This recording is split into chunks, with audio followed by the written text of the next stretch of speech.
Okay, so I'm making a cooler for my cooler using these.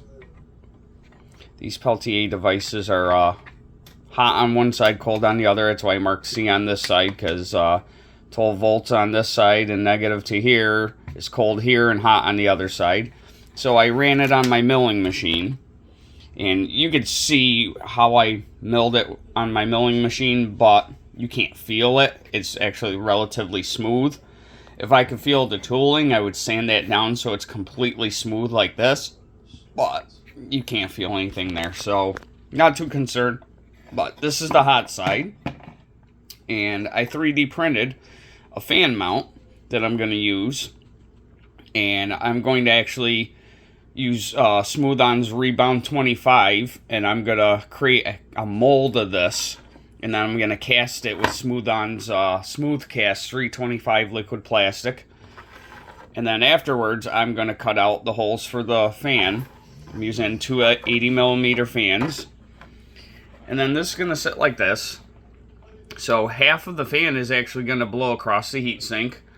The other half of the fan is going to get directed down into the heatsink. So hopefully that'll help with the cooling. So that's just the hot side. The cold side, we got some Loctite on here. The cold side is right here. Again, I just milled these two pieces down to extend that out a little bit. And then it's nothing more than the same thing. It's a heat sink that I modified. Gonna have at least one fan blowing across this for the cold side.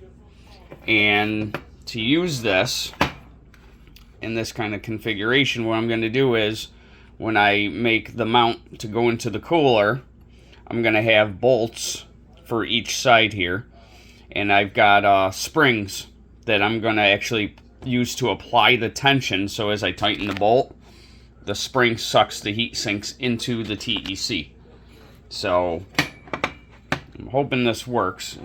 And like I said, I'm debating on 12 volts or 5 volts, because 12 volts with these TEC 12706s, these things draw about 2.5 amps each. So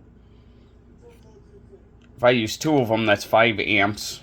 I don't know if I want that kind of load on my boat, especially if you're just sitting in the water for like 3 or 4 hours. Will it probably hurt my huge battery that's like 1,000 cranking amp? Probably not, but I am a little conscious on the water. So, but I thought I'd make a video quick to explain exactly what I'm doing.